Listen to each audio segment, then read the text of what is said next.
All right, so my name is Donald Allen King III, and I am here with Donald Allen King Jr., and we're going to do a little bit of a interview about his time on the USS Independence, and also his time at Officers Candidate School up in Rhode Island, in Newport, Rhode Island. So that occurred in November of 1962 was when you first head up there? Correct. And so it's a 16-week program in the middle of winter in Rhode Island. Tell me a little bit about your experience coming out of college and going there. What informed your decision to do that, and then also what were you expecting, and then how did it diverge from that? Well, going back to how I made the decision to get there, um, at the time, as you graduated from college, you were either going to go into the Army as, a buck private, and you probably have a 2-year obligation, or if you went to Officers Candidate School, you'd end up with a 3-year obligation. But it was I determined on my own that I'd rather do the officer, go as an officer. It was sort of a family. My mother's brother and her 2 brothers-in-law, married to her younger sisters, all were Naval Academy graduates. So I'd sort of lived with the idea of the U.S. Navy, and just as only Naval Academy people can.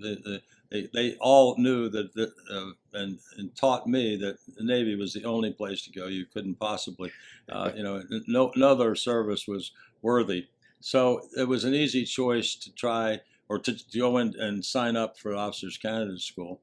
And I spent the summer. I graduated in June of '62, and didn't sign up early enough to get into the first class. So I ended up just hanging out, doing odd jobs and stuff, working on a farm and whatever, until I went to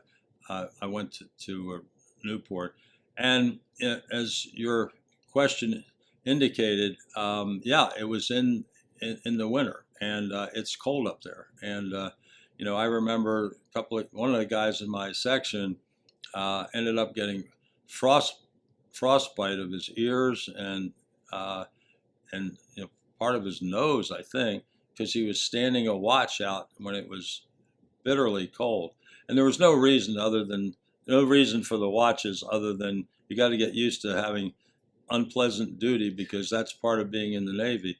And there was a lot of that went on. Did the psychological games, for lack of a better word, how did that take a toll? And I know you were in a fraternity, so there was a bit of hazing there. How did this compare? Well, it's interesting, and I thought about it quite often. I'd gone to a military school for 12 years, and so I'd gone through all of the marching and knowing how to do a rifle properly and stuff, and a little bit of there were people that outranked you, and I mean there wasn't the aggressive hazing that ended up at Officers Candidate School, but at least that was built in. But then I'd had 4 years, as you mentioned, at a college at the University of Virginia, which was very different from military school, and I thought much better.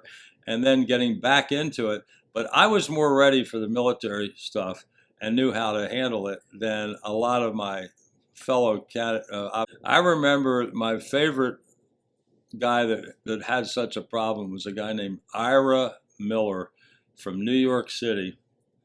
And Ira couldn't believe that we had to march, because he thought he thought only the Marines and the Army had to march, and he bitched about it for the whole 16 weeks.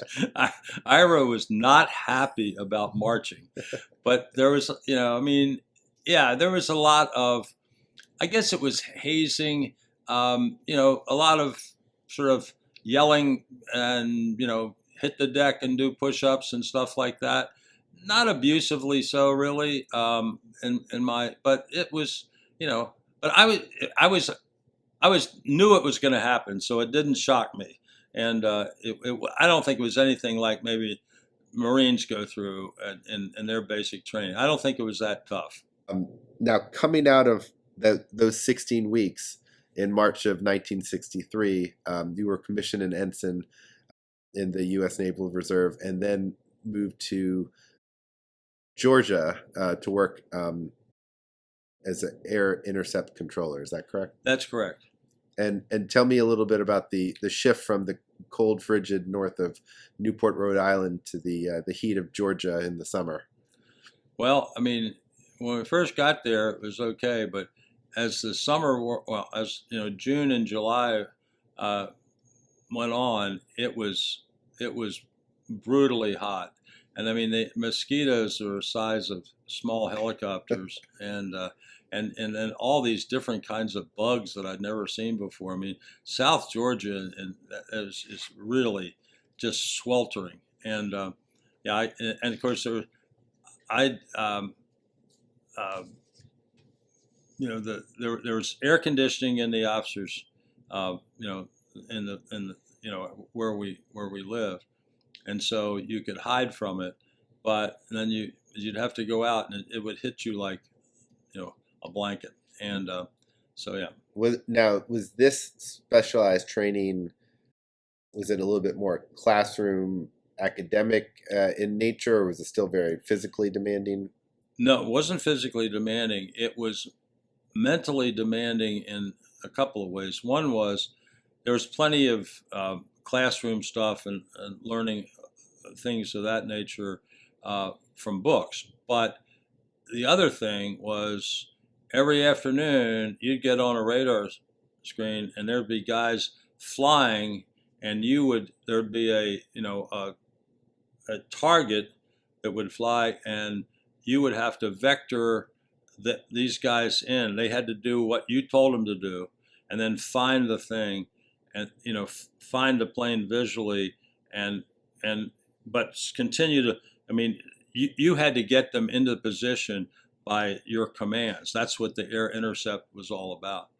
As it turns out, it was almost maybe anachronistic is not the right word, but it was the need for it was really being quickly phased out by the radars that the aircraft had. I mean, I never did that when we got to Vietnam. You never had to do that. I mean, I did a few things where rescue stuff and bringing people back to the ship, but basically the radars had superseded the need for air intercept control of the kind that I learned, and it went back to, I think it all went back to how it was done in the Second World War, and it was kept on, but you really didn't need it.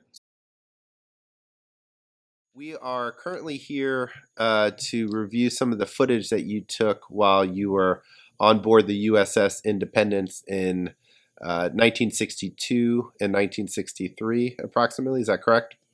No, No, 1963 through 1965. 1963 to 1965. Right. That's right. Yeah. Officers Candidate School was 1962. And so tell me what we're watching right here, and who is this person seeing you off? This is a girlfriend of mine. Her name was Patricia Quaintance, and she came to say goodbye, and we were taking off to go to Vietnam, I believe. So this would have been in May of 1965. We're at Pier 12 in Norfolk, where the aircraft carriers would dock.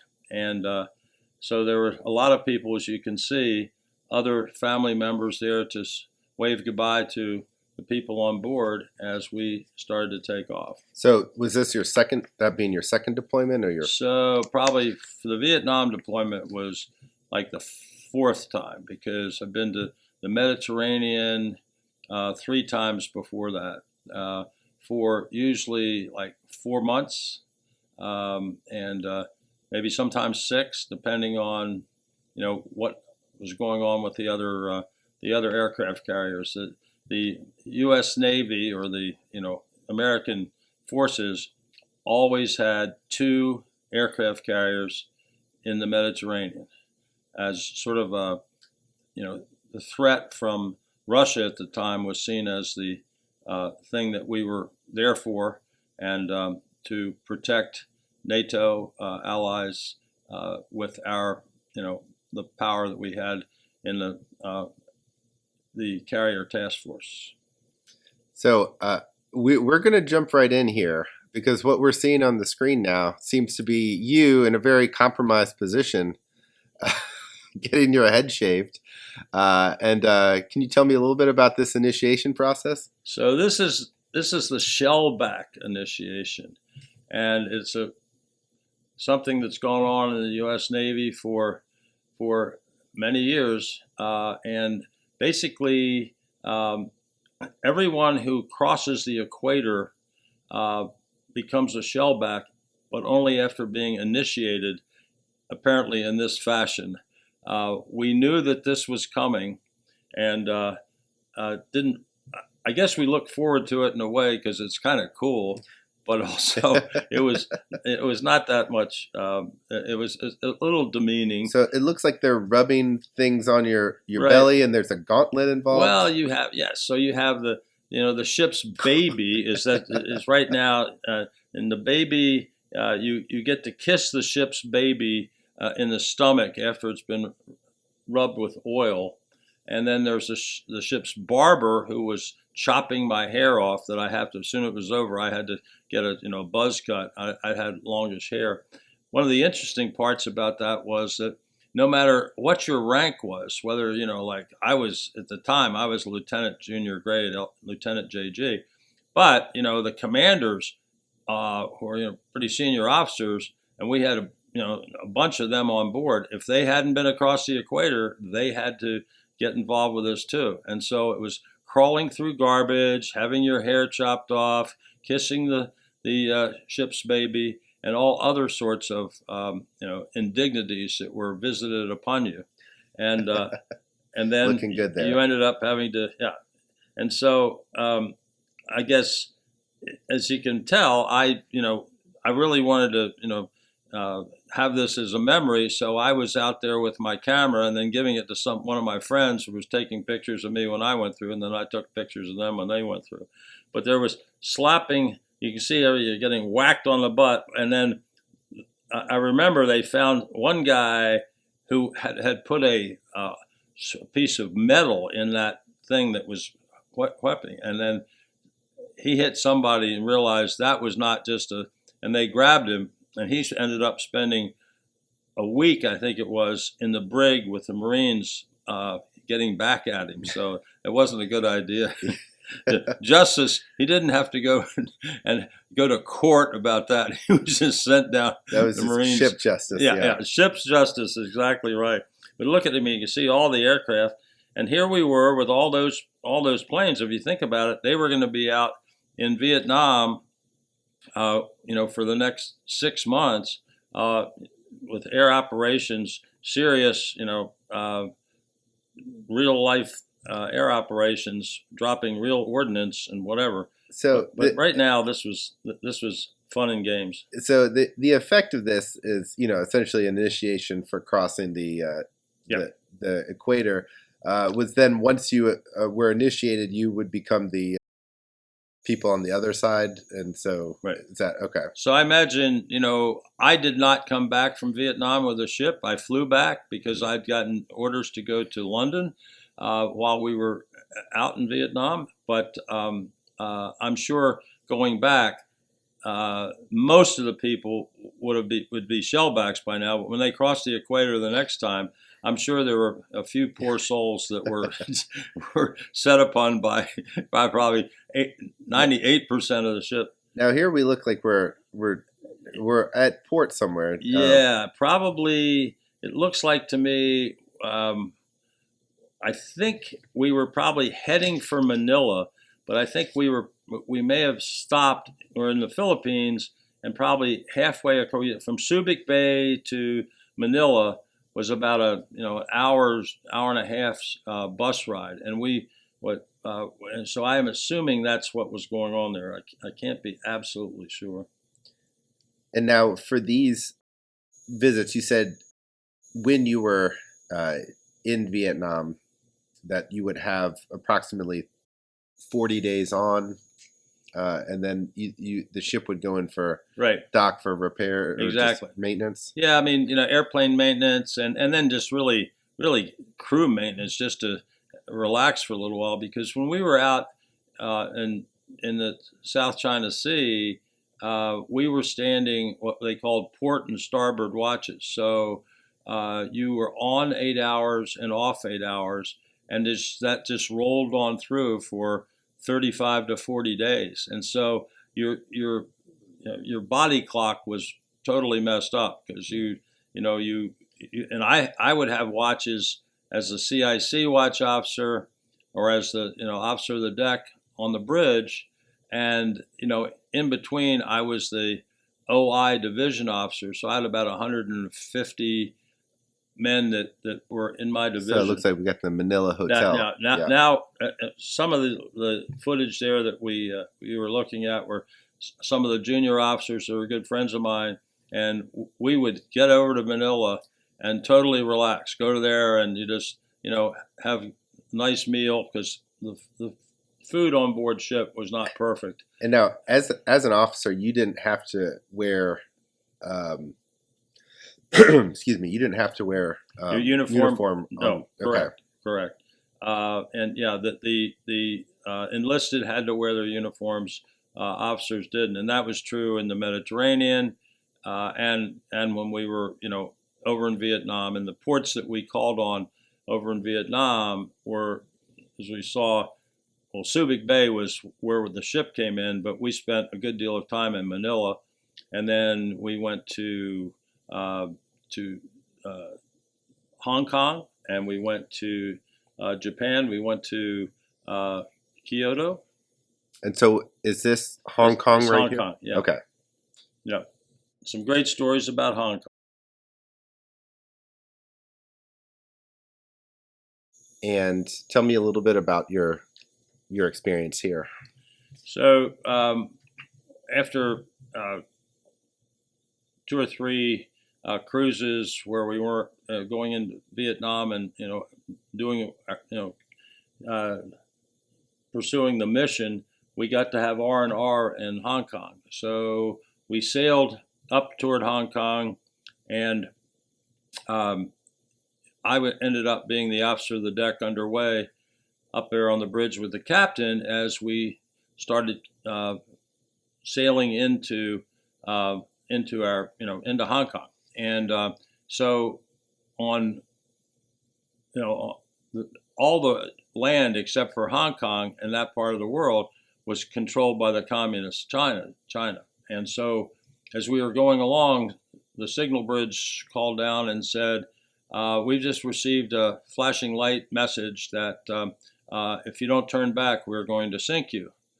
And which they didn't have the capability of doing, and we weren't really worried about that. And the captain just sort of smiled and rolled his eyes, and we kept going.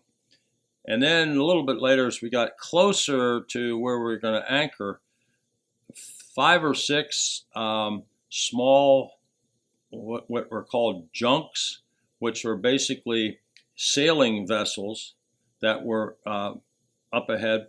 I'm sure they were controlled by the Chinese, and they were in our way. And in maritime law, a powered vessel has to give way to a vessel that's powered by sail, and so they were trying to make us move and change our course, and just basically embarrass us or befuddle us. And so we were going along at about 12 knots, and I said, Captain, we've got these, we're in a collision course with these things, and by law we should be, which he well knew. And he said, fine, just take it from 12, take it up to 22 knots. And so as we did, they immediately got out of the way. But I remember, their bluff. Totally called their bluff. And so we sailed on in and anchored, and then we spent about 6 or 7 days enjoying seeing Hong Kong, which was an amazing. I mean, I've been back since, and it's amazing how much growth has been there as far as so many more, not more people, but more buildings, and it was an amazing place that I was not prepared for, and I'm so glad I got a chance to get there. So, where are we on the ship right here? Well, I'm pretty sure that we are in the South China Sea, and we are about ready to have a replenishment at sea, as it was called. Um, so the ship we'd have to come alongside a tanker ship that we would end up throwing hoses over, and we would get aviation gasoline, we would get jet fuel, two different things, and the oil for our boilers. So three different kinds of energy would be pumped into us from these tankers. And so we approach the tankers from behind, come up, throw lines over, and all of that takes place. It's sort of a interesting ballet with a aircraft carrier. We're so much bigger than most of the other ships that it was something that you spent a lot of time and being careful that you didn't get too close to the other vessel, and so it was some tension on the bridge when you were alongside, and you paid a lot of attention to making sure that you didn't sort of endanger the people that were working there receiving things. You also got food, so you had all these lines over, but then you had all this different the food, the fresh vegetables, stuff like that that would come from the replenishment as well. And now, by your accounts, we're talking about the USS Independence CV-62, which Right. had approximately 1,000-foot length, carrying 120 combat aircraft and more than 3,000 people on board.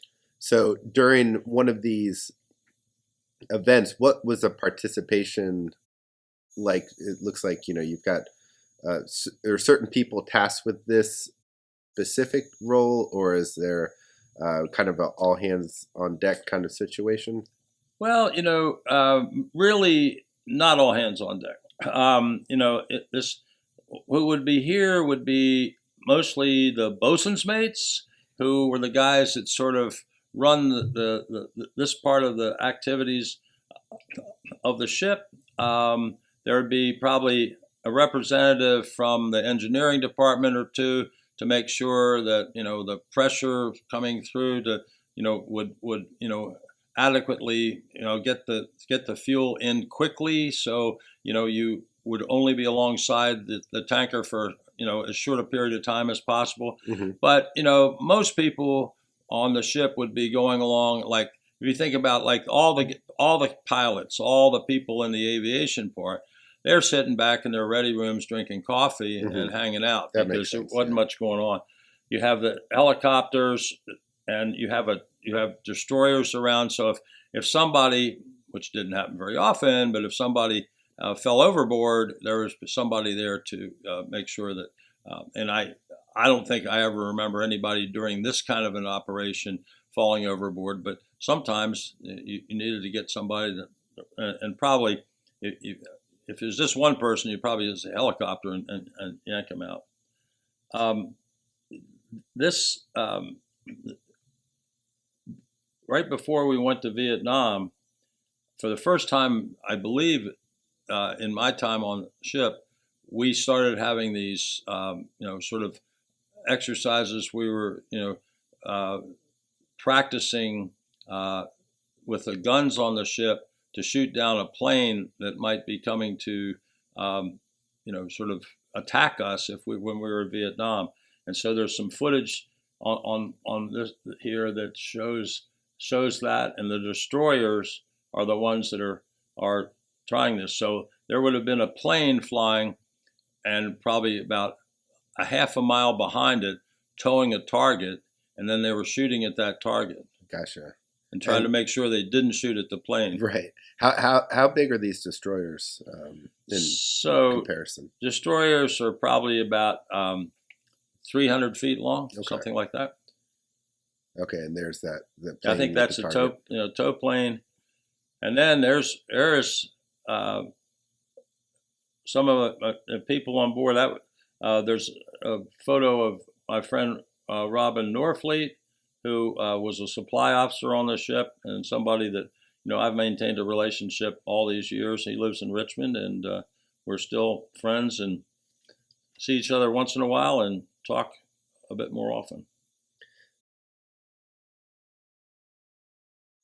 All right, so where are we? It looks like Japan, Osaka. Right. And at what stage of your deployment were you situated here? So we, after a session where we were operating for 35 or 40 days in a row in a combat role, we ended up pulling a R&R in Japan, and so we sailed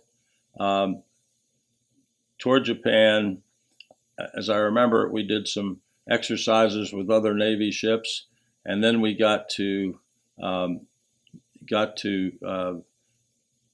Tokyo, and we basically had a lot of time that we could take to go and sightsee. So a number of guys went and climbed Mount Fuji, and others, a bunch of my friends and I went to Kyoto and sort of toured that city, which has so much of the ancient Japanese history, and we just sort of experienced Japan just as Hong Kong. Such an amazingly different place that I'd never been anywhere like that. So seeing these things, I guess the whole adage that if you join the Navy, you can see the world. Well, that's what we were doing. So 20 years on from World War II, how did you feel moving around the places there, and did you feel welcomed, and just speak a little bit to that? Yeah, I think so. I mean, we were of course we were if we stayed when Kyoto, we stayed in a hotel, and it wasn't like we were going out and meeting the common man, I suppose, but we were treated very very well, and of course we ended up having because you're able to save your money the way you're doing. We had enough money to go out and go to a nice restaurant or two, and so yeah, we were very well treated. So we got some baseball players, yeah. Yeah, they're probably going to beat us in this series that's going on here. I mean, they did last time, right? Yeah. It is probably the biggest sport there. Maybe outside of soccer is still pretty big there as well. But so, and when you're on these visits here, are you going around with a group? Or are you what? Just the officers? What kind of pod are you moving around the cities? We mostly 3 or 4 of us. As I remember, it went to Kyoto and spent some time there. I mentioned the fellow Rob Norfleet. I remember he and I decided to go to.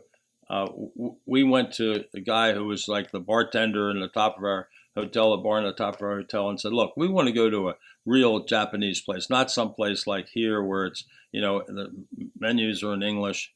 And so he said, "I'll fix." He said, "I'll send you." So he wrote something down, all this stuff written down in, you know, and we went, showed it to the taxi driver. He took us to a place. We ran into a person who spoke English, and it was a young person. So it was obviously one of the probably the children of the owners of the restaurant, and he spoke a little bit of English, and then basically turned us over. And we didn't hear another word of English the whole time.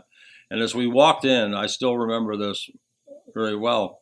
We were walking in, sort of heading, and he was pointing at this fish, or someone was pointing at a fish, and we, oh, that's interesting. And we went and sat down, and I realized that was the fish we ended up eating. They were introducing us to the fish they were going to serve us, and we had a nice meal. And then the geisha girls came, and we sat around, and they were singing to us, and we ended up teaching them a couple of, UVA drinking songs, and taught them how to I in China they only that song, and so we were teaching the girls how to sing that. So we had a great time, lots of sake and lots of fun. Yeah, I can appreciate the cultural Yeah. melding there. So we're back on board, it looks like, and we've got some planes going overhead right here. Tell me a little bit about the aircraft that you guys were carrying.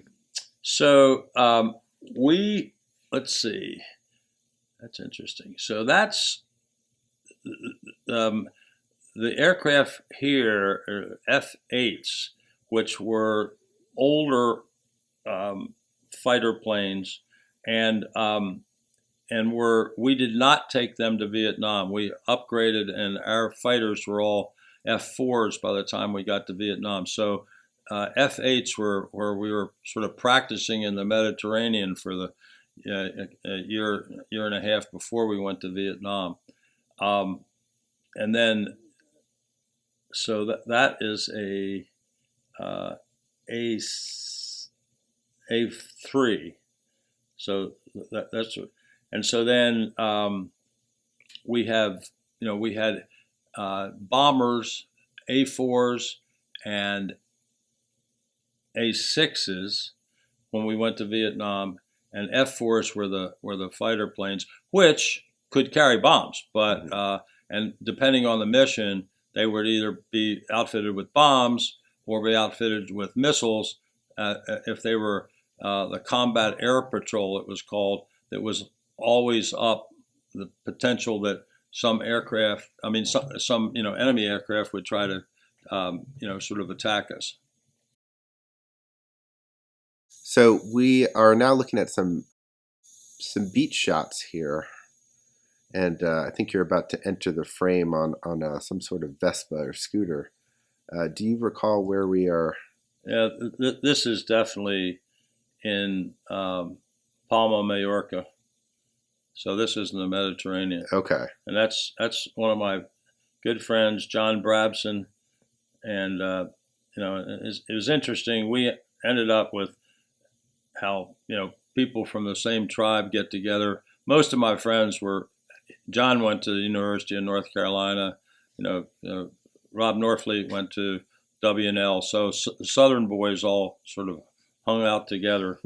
And so this is really an interesting thing. So that is, we were drinking wine and driving those motor scooters around. And so no need for a glass, I can see. Yeah. John, I think, took a bunch of this footage, and then he had an accident. Oh, geez. And there he was, and he really screwed his knee up badly and had to have it all reconstructed. And he said, "I'm giving you this. I never want to see it again. If my parents see that I was drinking and had this happen, they'll kill me." Okay. And so I ended up with his footage because, we never talked about that again, because he was hurt pretty. He could have been really hurt a lot worse. He hit a bridge and went over, and I came around, and this motor scooter was there, and he was down below this bridge, and he crushed his knee. Oh. So we had to get him. Yeah, it was not good. Not good. These are some pretty nice establishing shots here. Yeah, so that looks like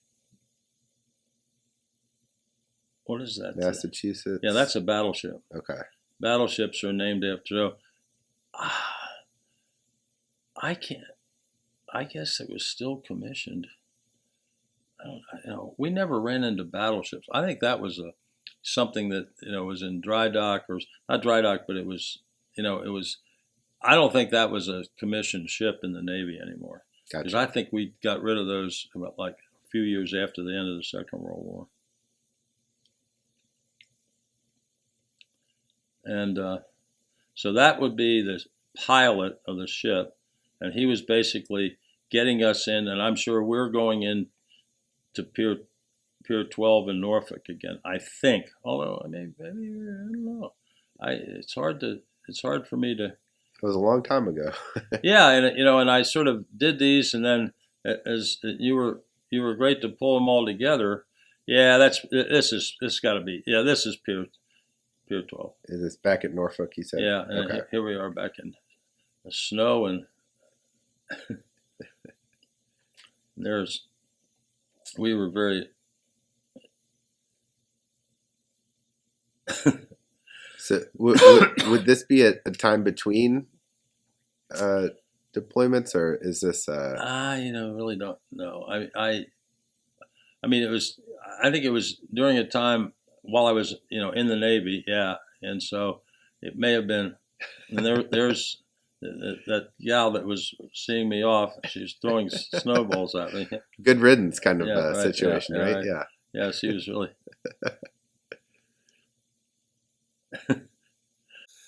And now here we are. You're looking pretty sharp here, I must say, in your duds. Yeah, sort of. I guess I was in my, sort of. I was Lieutenant JG, with my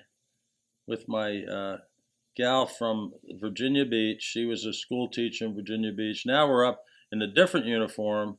So in the summer, you're in the khakis, and now and it's certain dates. Everybody changes. So one day you're in one uniform, and then the next day, and I can't remember exactly. Now you're out on the bridge, and so we just had taken the girlfriends up there on the bridge, and I think my friend Paul Lobner with that gal, and they were just they just gotten engaged. So I think so that was he used to do that, making fun of Nixon.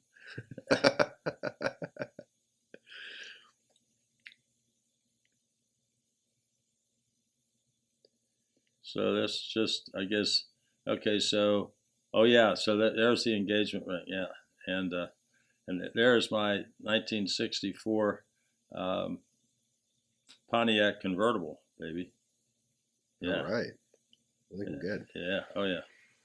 And then now this catapult situation is very intriguing. I mean, obviously shades of Top Gun here, and yeah. So you go from a standing still to flight speed rather quickly. So this is a steam powered situation. Steam powered, yep. Okay.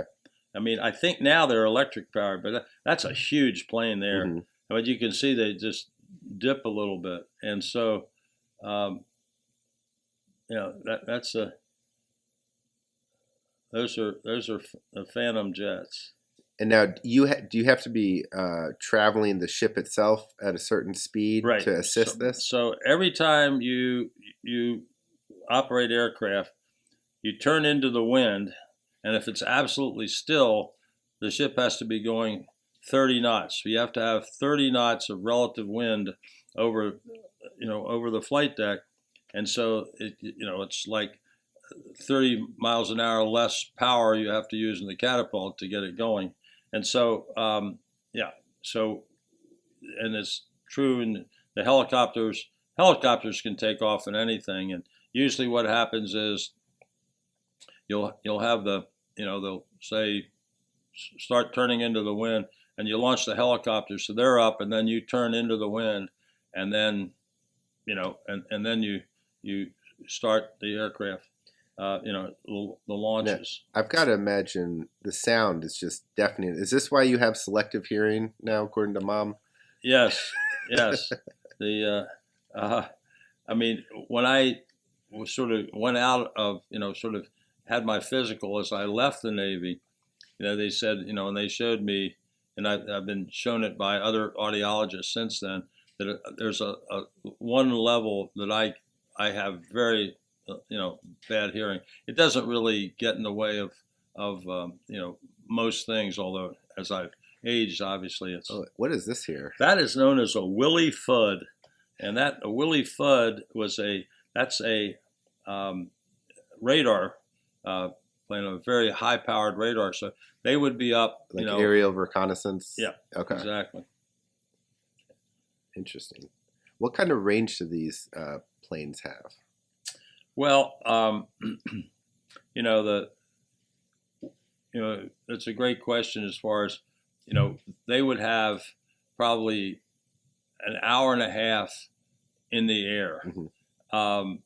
And then if they had to use afterburner, which means, just 3 times as much fuel for a short period of time, you could cut that down a lot. But usually it would be just normal flying, and you'd hope you wouldn't have to get into, use afterburner is one of the interesting things to understand how all this works. When they get there on the ship, get ready to launch, they put it into afterburner, and a guy will, the pilot salutes the guy that's going to push the button, Mm-hmm. and it takes off. So he's at full power. The catapult sends him. You've got the 30 miles an hour of relative wind, and that gets him to an airspeed of about 120 to 130 miles an hour, or knots. Oh, wow. And then he's off, and then he quickly just extinguishes the afterburner not to do more fuel. At the coming home, landing, they get into the flight pattern where they are, behind the ship, and as they come down on the glide slope, they get to a certain point, and they put it into afterburner just as they hit the deck, so that if they miss the cable, they have enough power to keep going and take off. And every once in a while, which is horrible, if the cable breaks, they're in trouble. They have to Mm-hmm. eject because it's going over. Yeah. Yeah. And we had one horrible case where the cable broke on one of those really big planes, had 2 people in it, and they went to eject, but the plane dropped off and turned, and both of them were shot straight into the side of the plane, both killed. Oh, jeez. You had to go out and wash the side of the ship off. So that kind of stuff. This is a pretty dangerous enterprise. It's not like, And that's why you have that helicopter there is on. And so, there are many times when, something might happen. Like the guy ejects near the ship, and the helicopter will have him up and in the helicopter within 3 or 4 minutes. One of the times, a great story is one of the planes was called a COD, which was a plane that would, fly people back and forth. It was a propeller-driven plane, and it took off and basically just went out. And I don't know why it happened. I happened to have the deck watch at the time, and it just went in the ship, went in the water about maybe a mile from the ship, and the people were getting out of it and standing on the wings, and the helicopters went over there, and this was in the South China Sea, and the helicopter said, "There are sharks in the water around here." Oh, jeez. And the captain said, "Take your rifle and shoot a couple of them." And what happened was they did that, and the blood from the other sharks, they all went for that blood, and they got him out. And I said, that captain is pretty smart, but maybe he'd been trained to do that. But that was one of my things. I said, that guy knows what he's talking about. But underneath all of this, there is 3,000 people. There's meals being had. There's watches. There's radar. tell me a little bit about the interplay that you experienced down there, and kind of the community you felt, like what you would see on a day to day, the conversations you would have. What are some of those Okay. aspects like? So um, it's a great question, and it's an interesting answer. Or my one part of my answer is kind of interesting because I knew very little about like the engineering space. I knew, when I was on the bridge and the bridge watch, I knew who to call to ask certain questions about capabilities and whatever. But, I guess one time I sort of went down below decks because you had like 8 decks below the flight deck, and you had 4 above the flight decks. You had about 12 different decks, and so the engine the engineering department. I'm sure there were people down there, especially enlisted men, who probably never saw the light of day for a week or so at a time. And maybe they finally dredged themselves up to, but when we were staying in port and starboard watches, you had all these things to do, and then you wanted to get sleep, and then you were up again and get a meal. And so it's a huge city, or it's a city, and it's 3,000 people. That's a city. And, there are all these different, roles. My role was one where I was sleeping right under the forward catapults. When I was sleeping on the top bunk in my room, those things that were being shot off that you watched were no more than 3 feet or 4 feet above me, because we were right there. That's where we were assigned our thing. So you had showers there. I mean, the So, bathroom with showers. but I mean, to me, that would feel like the opposite of a white noise machine. But do you get you were just so tired that it would? Yeah, I mean, I laugh because with your mom, she can hear, just small noises. If it'll awaken her, and or it will, once she's heard it, maybe it won't awaken her. But if she's hearing it, she can't go to sleep. I can go to sleep no matter what, because I think it happened there. Plus, you're really tired, so Yeah. there's no question. You need your sleep, but it was like, yeah, it was very loud at certain times. Now they were only operating aircraft, every once in a while, but at port and starboard, the 8 hours you had to sleep when you were off could easily be right in the middle of air operations the whole day. You might have from 8 in the morning to 4 in the afternoon was your your time to be sleeping. And so Some of your shipboard duties, some of the 4 hour watches in the Combat Information Center on the ship's bridge. And you said they were, somewhat straightforward, mostly consisting of making the bridge team aware of any radar contact that might pose a risk of a collision at sea. However, when operating with many other ships in a battle group, your responsibilities were magnified. So the bridge watches were more intense during flight operations when the streaming in company of other naval ships. The officer of the deck was in times like these given captain-like powers, especially when the captain was not on the bridge. The bridge watch teams were comprised of junior officers, and everyone took this part at sea duty quite seriously, and a degree of status went along with achieving this OOD, the officer of the deck designation. So I want you to give me a little bit of your thoughts about what it meant to gain that designation, and also along with it what you felt in those moments of stress, possible peril and responsibility. Well, becoming a officer of the deck underway on an aircraft carrier while I was an ensign, I've told people within the last number of years, is probably the most accomplishment I'm most proud of that I've had in my life, because there's a huge amount of responsibility. Um, I was very fortunate in some ways because understanding what's going on in Combat Information Center and having those watches and getting to the fleet, getting to on the ship as a fairly junior ensign and immediately taking on the roles both in Combat Information Center and on the bridge gave me a huge amount of experience, and so that was good.